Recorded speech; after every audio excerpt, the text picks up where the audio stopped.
welcome back, you filthy exiles.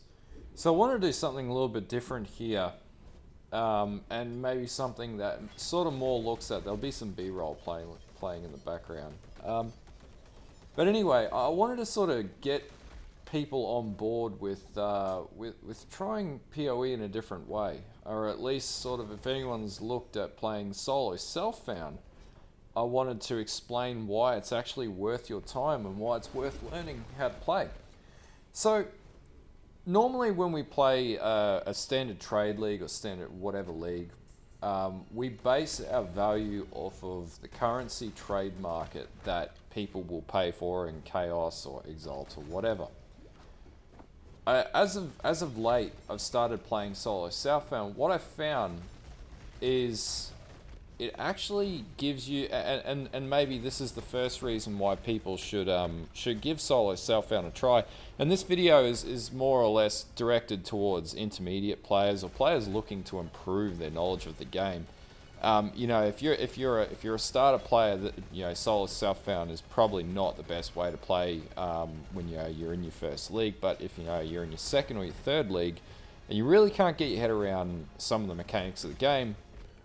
Even for myself, I found solo self-found has changed my mindset.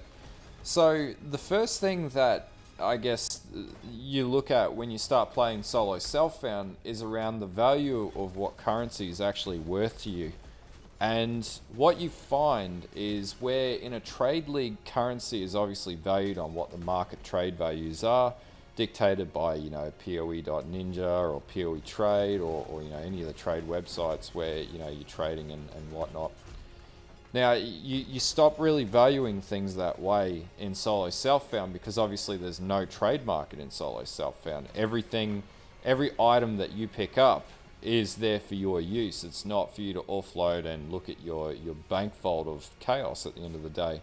So you really start to desensitize from that mindset of trying to hoard exalts and hoard chaos, and you really start to think about how you can best use that currency to get the most out of the game. And that's maybe the first point that I want to drag out here as to why I'm even inclined to say solo self-found is better than a trade league for that basis alone. You stop comparing yourself to Bob next door about who's got more currency. You start to really think about what you should use that currency on and how you can best use it and the repercussions of using it now versus using it later. So that would be the first reason I would get into solo self-found. The second is it changes how you start to understand build mechanics. And this also applies to, going even further into this, playing solo self-found hardcore mode.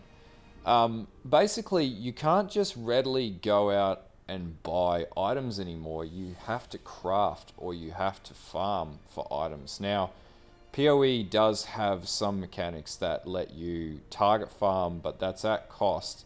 Or it's, if we're talking about solo self-found, it's completely RNG. In fact, solo self-found is more or less RNG with the exclusion of a few bosses. Outside of that, you're really going to have to think about how you craft items, how you do particular things, how what inputs you need to derive the outputs that you want. And that's really where the second big point comes in, where solo self-found really changes your mindset, is around how you build builds and how you optimize your build tree. And the itemization that you apply to that and how you adapt your itemization. The fact that you can't just buy a unique to do something for you, and you have to really think about crafting it and what fossils you might need, and you'll have to go down and farm those fossils and resonators in order to have a crack at crafting what you want, really adds a different level of complexity to the game. And it also gives you more of an understanding of basically breaking down the inputs and the requirements of your build and establishing what you need to do with each part, i.e. you might want a jeweled foil.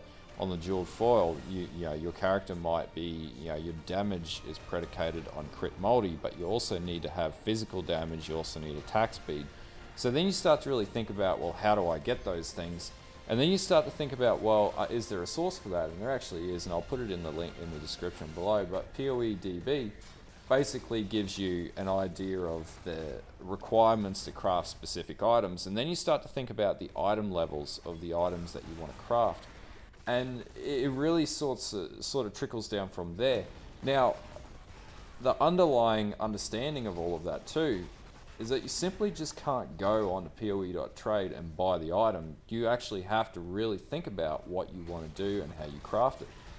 That is where Solo Self-Found starts to develop your skill set in the game of how to craft items. Now, I'm not saying that we should all go and play Solo Self-Found and just forget about Trade League.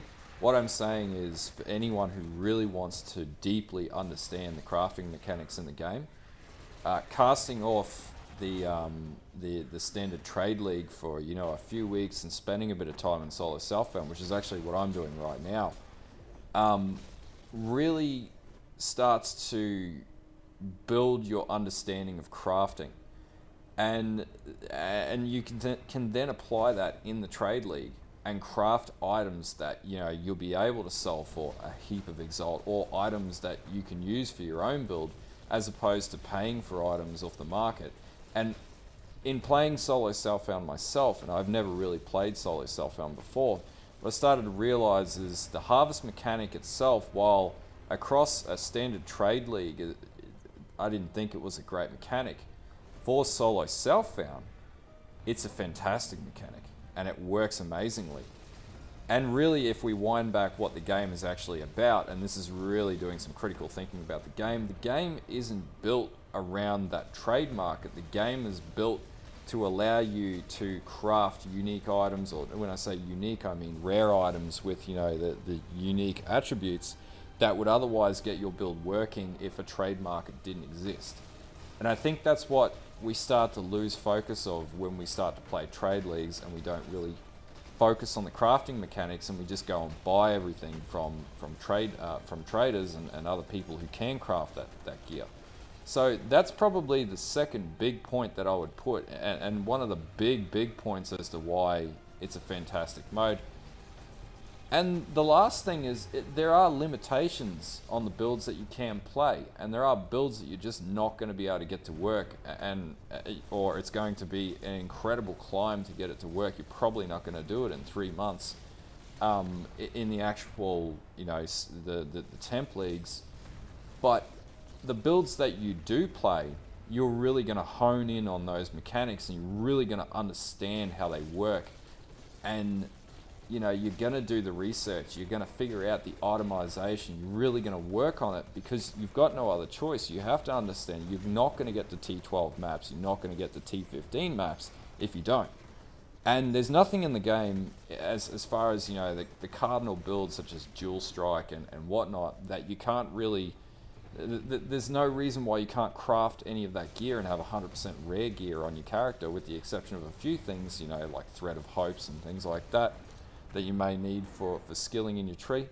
So there's no reason why you can't learn how to do that stuff. And if you can master that in SSF, you can master that in the Trade League. And if you can master that in the Trade League, well, you're going to accelerate your way through the league quicker, and you're also going to build a stronger character with less input required, or you're going to know exactly what to look for from a trade and crafting from a crafting mechanic standpoint, as opposed to relying on just searching for the next item. And this is where a lot of people get bogged down with build guides, is they just go and buy the gear, but they don't understand what they're buying. And SSF sort of fills that gap. Anyway, that's my 10-minute spiel about why I think, we should all give SSF a try. Again, this is pretty much for intermediate to more advanced players who are getting bored of the Trade League and want more of a challenge. SSF, and even hardcore SSF, is definitely for you. Anyway, if this video gives you a bit more of an idea of what to do if you want to increase your knowledge in the game, like and sub. If you think I'm full of shit and you don't like anything that I've said, you can dislike away. And until next time, bye.